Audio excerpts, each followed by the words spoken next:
Hey everybody, it's Miss Farrow. Today I'm starting the book The Giver by Lois Lowry. This was a Newbery Medal book, and I will start reading in chapter 1.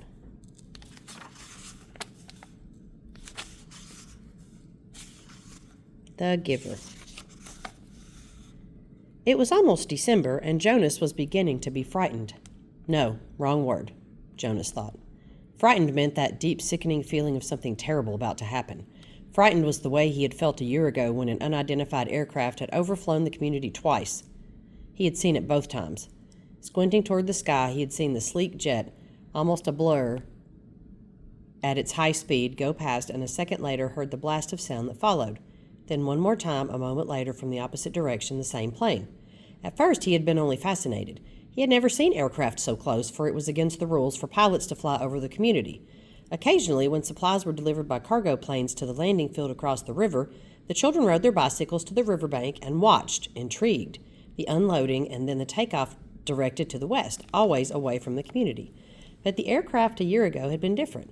It was not a squat, fat-bellied cargo plane, but a needle-nosed, single-pilot jet.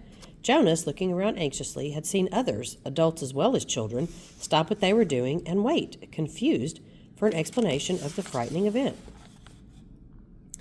Then all of the citizens had been ordered to go into the nearest building and stay there. Immediately, the rasping voice through the speakers had said, "Leave your bicycles where they are."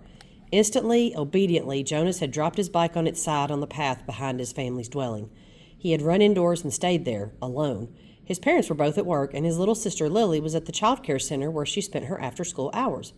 Looking through the front window, he had seen no people, none of the busy afternoon crew of street cleaners, landscape workers, and food delivery people who usually populated the community at that time of day. He saw only the abandoned bikes here and there on their sides. An upturned wheel on one was still revolving slowly. He had been frightened then. The sense of his own community silent, waiting, had made his stomach churn. He had trembled. But it had been nothing. Within minutes, the speakers had crackled again, and the voice, reassuring now and less urgent, had explained that a pilot in training had misread his navigational instructions and made a wrong turn.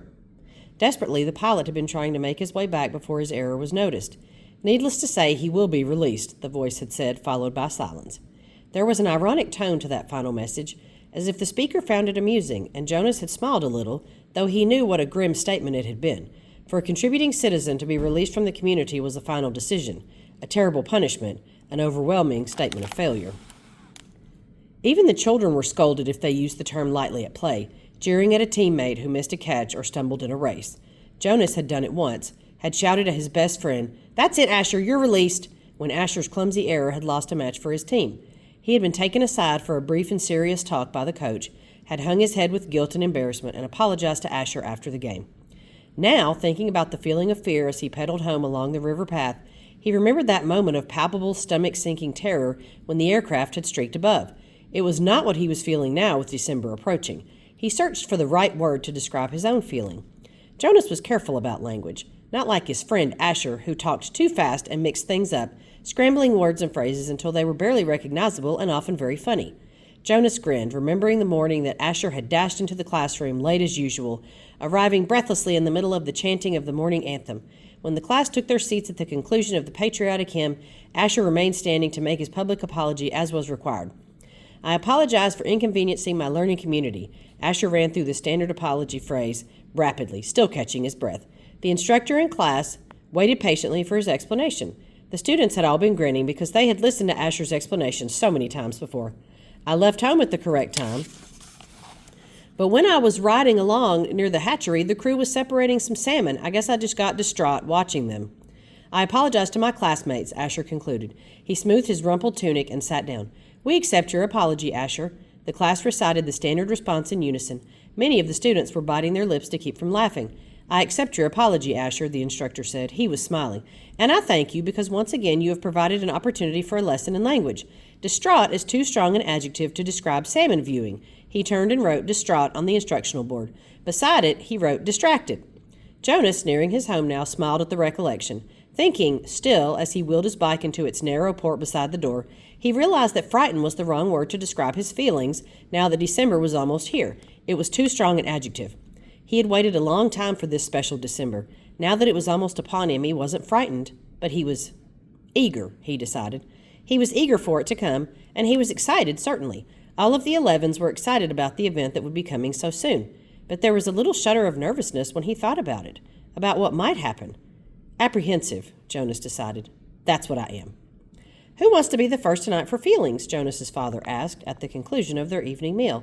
It was one of the rituals, the evening telling of feelings.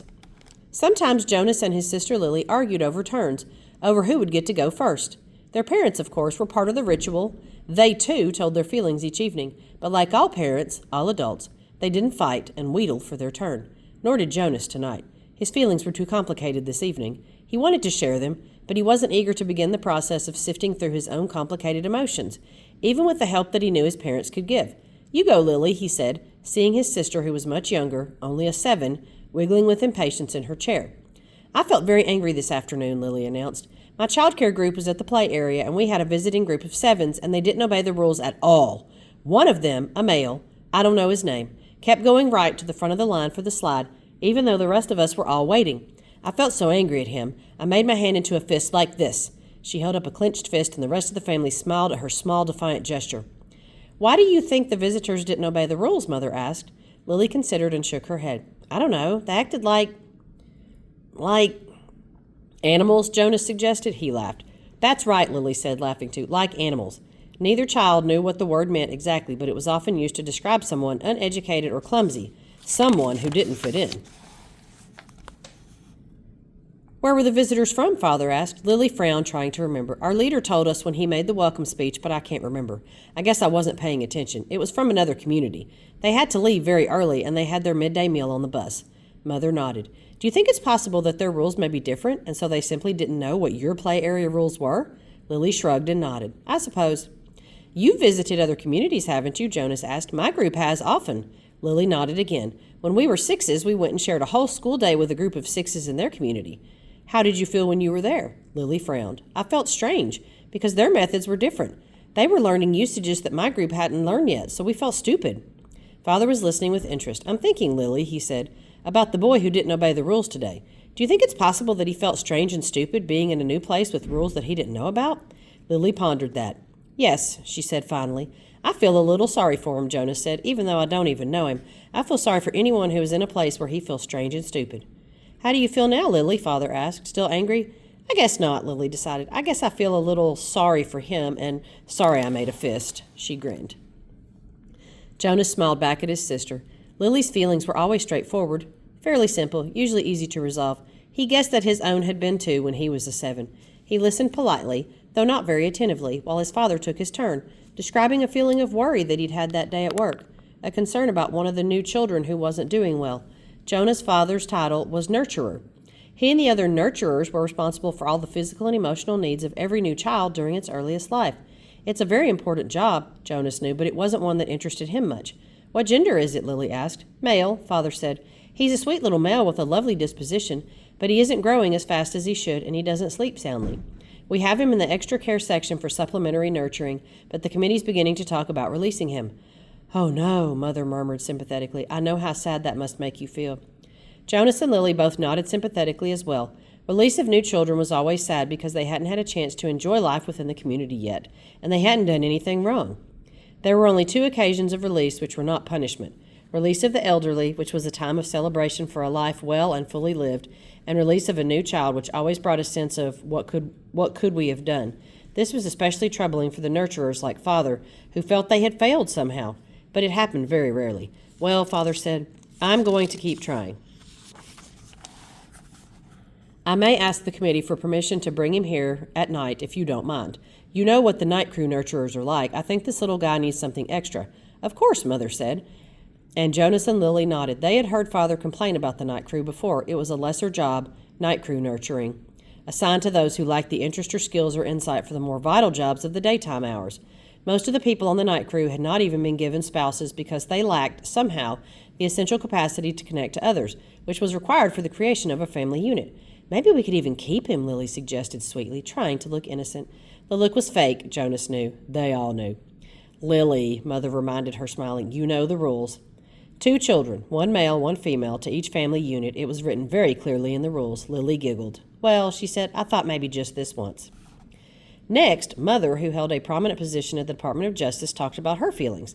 Today, a repeat offender had been brought before her, someone who had broken the rules before, someone who she hoped had been adequately and fairly punished, and who had been restored to his place, to his job, his home, his family unit. To see him brought before her a second time caused her overwhelming feelings of frustration and anger, and even guilt that she hadn't made a difference in his life.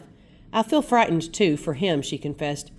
You know that there's no third chance. The rules say that if there's a third transgression, he simply has to be released. Jonas shivered. He knew it happened. There was even a boy in his group of 11s whose father had been released years before.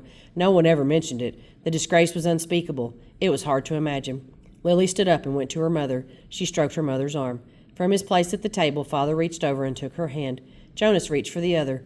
One by one, they comforted her. Soon she smiled, thanked them, and murmured that she felt soothed. The ritual continued. Jonas, Father asked, you're last tonight. Jonas sighed. This evening he almost would have preferred to keep his feelings hidden, but it was, of course, against the rules. I'm feeling apprehensive, he confessed, glad that the appropriate descriptive word had finally come to him. Why is that, son? His father looked concerned. I know there's really nothing to worry about, Jonas explained, and that every adult has been through it. I know you have, Father, and you too, Mother, but it's the ceremony that I'm apprehensive about. It's almost December. Lily looked up, her eyes wide. The ceremony of 12, she whispered in an awed voice. Even the smallest children, Lily's age and younger, knew that it lay in the future for each of them. I'm glad you told us of your feelings, Father said. Lily, Mother said, beckoning to the little girl, go on now and get into your nightclothes. Father and I are going to stay here and talk to Jonas for a while. Lily sighed, but obediently she got down from her chair. Privately, she asked. Mother nodded. Yes, she said. This talk will be a private one with Jonas.